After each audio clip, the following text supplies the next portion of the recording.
बात करने के लिए कहीं किसी अधिकारी से खड़े हो तो यहाँ पर हमें लाठियों डंडों से पीटा जाता है। इन्होंने तो 1% का भी सपोर्ट नहीं किया, बल्कि हमारे साथ तो इतना अभद्र व्यवहार करते हैं, हर जगह से मार पीट के भगा देते हैं, सुनाते हैं उल्टा सीधा, पता नहीं क्या क्या कहते हैं कि बोलने में भी इतनी शर्म आती है। भाजपा कराने गए थे वहाँ पर अपना, तो वहाँ पर सब कांस्टेबल महिला भगा रही थी, धक्का मुक्का हम लोग, हम शहीद की पत्नी, हमको भी मारी है 2 लाठी, और मेरी माता जी लोग भी आई, उनको भी मारी। ऐसा क्या होता है शहीद के परिवार के साथ?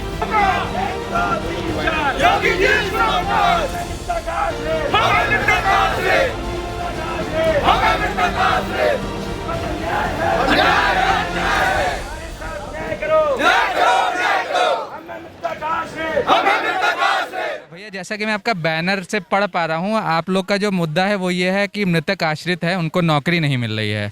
जी जी जी, तो पहले अपना नाम बताइए, आप कहाँ से आए हैं, और थोड़ा सा इस मुद्दे को आप अपनी भाषा में बताएं, क्या मुद्दा है, आप लोग यहाँ क्यों धरना? पांडे हूँ, प्रयागराज से आया हूँ।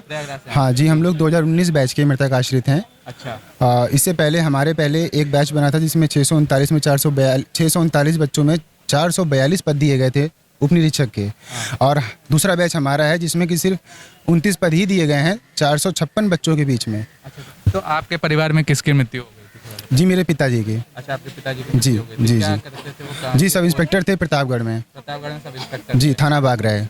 अच्छा अच्छा, तो कैसे उनकी मृत्यु हो गई? जी, थाने में उनकी स्थिति वहाँ पे ये था कि उनकी तबीयत खराब हुई और उनको अस्पताल ले जाने से पहले ही उनकी मृत्यु डॉक्टर के बताने से हो चुकी थी। हार्ट अटैक हुआ था उन्हें। अच्छा अच्छा जी। जी जी जी। हाँ, तो आप बताएं, आप क्या कह रहे थे? पदों के बारे में कुछ बता रहे थे। जी, हम ये कह रहे थे कि पदों की भारी कमी हमारे बैच में की गई है, और सिर्फ हमारे ही बैच में की गई है। हमसे पहले और हमारे बाद वाले बैच में पदों की भारी संख्या में अध्याचन गया है, और हमसे पहला बैच नियुक्ति भी पा चुका है। हमसे बाद वाला बैच के साथ हमारे साथ ही उनका एग्जाम कराया जा रहा है 5 सितंबर को। थोड़ा सा मुझे ये नियम बताएं भैया, कैसे नियम होता है? जैसे कोई मृतक आश्रित होता है तो कैसे उनको नियुक्ति दी जाती है, क्या? इसमें सर ये होता है कि 5% विभाग जो डायरेक्ट भर्ती निकालता है उसका 5% हम लोगों को नियुक्ति दी जाती है, 5% के आधार पे नियुक्ति दी जाती है। नियुक्ति हर वर्ष होती नहीं है, सीधी भर्ती हर वर्ष नहीं आती है। और होता क्या, मृतक आश्रित तो हर साल ही मर रहे हैं। मृतक सर, नियम कुछ ऐसा है कि 2015 से पहले तक नियम ये था कि आप रनिंग क्वालिफाई करके सीधे दरोगा पर, अगर आपकी योग्यता है, आप ग्रेजुएट है, तो आप दरोगा बनने के लिए योग्य है। अगर आपने रिटर्न नहीं देना नहीं, लेकिन ये नियम 2015 से पहले था कि हम लोग को रिटर्न नहीं देना पड़ता था। इसके बाद नई नियमावली आई, इसमें क्या हुआ कि हम लोगों को रिटर्न का मतलब रिटर्न की उन लोगों ने प्रक्रिया चालू करा दी। तो सर उसके बाद एक बैच आया जिसमें 639 कैंडिडेट्स के बीच में 442 सीट्स दी गई, जो कि न्यायोचित पद हैं और संतोषजनक भी हैं। सब लोग आराम से वहाँ से ट्रेनिंग करके बच्चे आज सब इंस्पेक्टर ज्वाइनिंग ले चुके हैं, सब इंस्पेक्टर बन चुके हैं। सर इसके बाद हमारे इसी क्रम में हमारा बैच आता है। इस बैच को क्या हुआ सर, इसमें हम लोगों को 463 कैंडिडेट्स के बीच में 456 प्लस 7 बाद में भी जोड़े गए। उसमें मात्र हम लोगों को पद दिए गए 29। और इसके बाद हमारे आगे भी एक बैच आया जो कि 19-20 वाला बैच था, उसको 370 कैंडिडेट्स के बीच में 183 सीट्स दी गई। तो सबको संतोषजनक पद मिले, परंतु हमको नहीं मिले। हमारे पदों के साथ घपला किया गया, तो आगे वालों को दिया गया, पीछे वालों को दिया गया। और आज इन अधिकारियों के पास हम लोग जाते हैं कि हमारे पद सर हम लोगों को इतने कम, तो कहते हैं आप तो कंपैशनेट अपॉइंटमेंट के हकदार ही नहीं है। ये कह के वहाँ से भगा देते हैं। हम अपनी बात करने के लिए कहीं किसी अधिकारी से खड़े हो तो यहाँ पर हमें लाठियों डंडों से पीटा जाता है। आज हम लोग भाजपा कार्यालय के पास में बस एकत्रित ही हो पा रहे थे। हमारी माताओं बहनों के साथ यहाँ पर हमारी माताएं भी आई हुई हैं। इनके हस्बैंड अभद्र व्यवहार किया गया, इन्हें खींचा गया। मीडिया वहाँ पर थी और मतलब काफ़ी वीडियोस भी बने हैं। और क्या कहते हैं, इनके साथ ऐसा बर्ताव किया गया। हम लोगों के पिता ने हम लोगों ने ऐसा कोई भी दरवाज़ा नहीं छोड़ा जहाँ हम लोग नहीं गए, लेकिन हम लोगों को हर जगह से निराशा हुई और यही कहा गया बस वो लोग ये कि निस्तारण करेंगे, ये कह के हर जगह से हर आदमी हमें टरका देता है। अच्छा अच्छा, मैडम क्या नाम है आपका और कौन आपके जिनकी? मेरा नाम चित्रा है, मैं मथुरा से हूँ और मैं अपने हस्बैंड की जगह पे आई हूँ। अच्छा अच्छा, तो मतलब जब ये वैकेंसी आउट हुई तो हम लोगों को ऐसा लगा कि हमारे हस्बैंड और पिता जो भी हैं उन्होंने इतने साल दिए तो ये विभाग हमारा सपोर्ट करेगा। लेकिन इन्होंने तो 1% का भी सपोर्ट नहीं किया, बल्कि हमारे साथ तो इतना अभद्र व्यवहार करते हैं, हर जगह से मार पीट के भगा देते हैं, सुनाते हैं उल्टा सीधा, पता नहीं क्या क्या कहते हैं कि बोलने में भी इतनी शर्म आती है। और इतना दर दर भटक रहे हैं, 5 साल हो चुके हैं। मतलब जब आपके हाथ में भी फ्रैक्चर है? जी हाँ, एक्चुअली आप यहाँ पे इतनी गर्मी में यहाँ पे धरना दे रही हैं।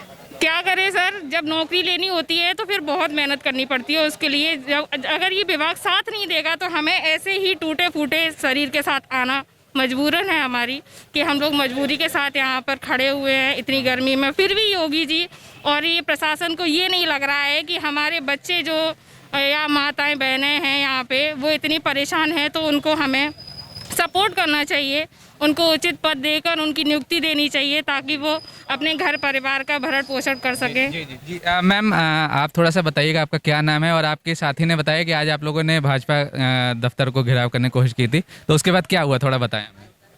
सर मेरा नाम विभा सिंह है, बनारसी से आए हैं हम। बनारस से आए हैं? हाँ, बनारस से आए हैं। मेरे हस्बैंड शहीद हो गए, अभिषेक प्रताप सिंह नाम था, मुगलसराय पोस्टेड थे। मुगलसराय में पोस्टेड थे। हाँ सर, अच्छा।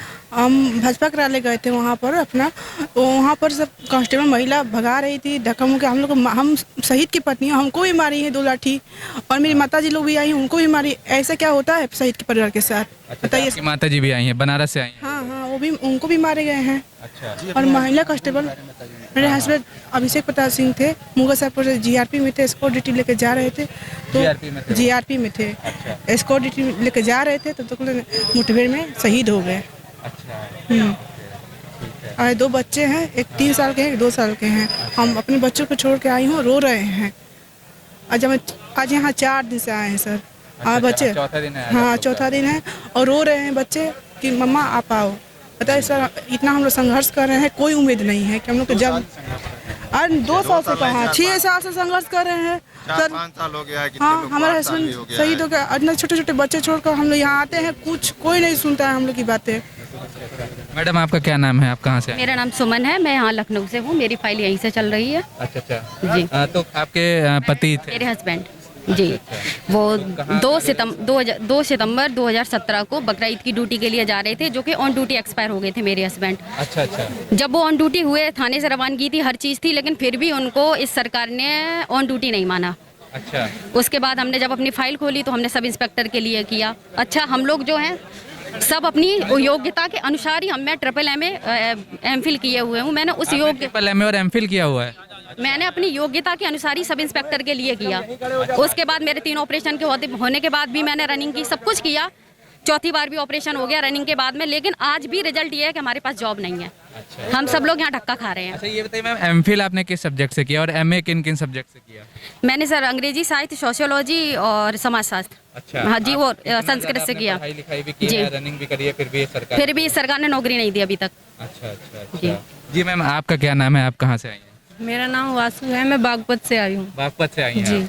अच्छा अच्छा। कितने दिन हो गए आपको यहाँ आए हुए? हमें यहाँ 3-4 दिन हो गए। 3-4 दिन हो गए जी। अच्छा, तो मैम आप लोग बाहर से आई हैं, लखनऊ के बाहर से आई हैं, यहाँ पे रुकने का, खाने पीने का कैसे मैनेज कर रही हैं आप लोग, क्या कर रहे हैं, थोड़ा सा बताएं हमें। बस उससे ही कर रहे हैं, जो हमें पेंशन मिलती है पारिवारिक, उससे ही अपना सब खर्च देख रहे हैं। मेरा कहने का मतलब है यहाँ इस वक्त इतनी गर्मी है और कभी बारिश भी हो जाती है, तो यहाँ परेशानी नहीं हो रही है स्पेशली महिलाओं को, जबकि सरकार महिला सुरक्षा के इतने सारे दावे कर रही है? परेशानी तो बहुत है भैया, लेकिन क्या करें, बच्चों का भविष्य है हमारे पास, हमें अपने बच्चों को देखना है, हम उनके लिए माँ भी हैं, बाप भी हैं, सब कुछ देखना है। अच्छा, आपके पति की मृत्यु हुई? हाँ जी, वो ऑन ड्यूटी थे, उनके पास एक रिटायर फौजी आए, वो कहने लगे कि उनके घर में कोई बीमार है रात के 1:30 बजे। अच्छा। और मुझे तुम घंटा घर तक पहुँचा दो। तो इसलिए वो उन फौजी को ट्रैक्टर में बिठाने, उसमें ट्रक में बिठाने के लिए ट्रक ड्राइवर से बोला कि भैया इनको वहाँ पे उतार देना। जैसे वो ये बोल रहे थे, पीछे से ट्रैक्टर ने टक्कर मार दी।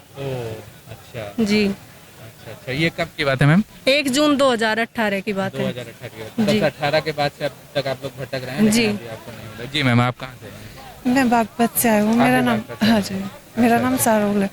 सर 8 मार्च 2018 को एक्सीडेंट हुआ था, ऑन ड्यूटी थे वो भी, लेकिन अब तक कुछ नहीं हुआ हमारा। इधर उधर धक्के खा रहे हैं, कोई नहीं सुनता। अच्छा, तो मान लीजिए हमारे माध्यम से प्रदेश के मुख्यमंत्री या महिला आयोग या जो पुलिस विभाग के जो अध्यक्ष हों या जो पुलिस कमिश्नर हो, वो आपकी बात सुन रहे हो, आप उनको क्या कहना चाहेंगे हमारे माध्यम से? बस ये करना है, ये कहना है कि हमारे साथ न्याय करे, अधिशंक पदों पर हमारी भी नियुक्ति करे। ये जब ये कोरोना काल में जो अध्यापक थे, इनकी मृत्यु हुई थी, तो योगी जी ने इनके लिए भी अधिशंक पद नियुक्त कराए थे, वो हमारे लिए भी कराए। वे भी ऑन ड्यूटी गए थे। तो हमारे साथ न्याय करे, बस यही है। हमारा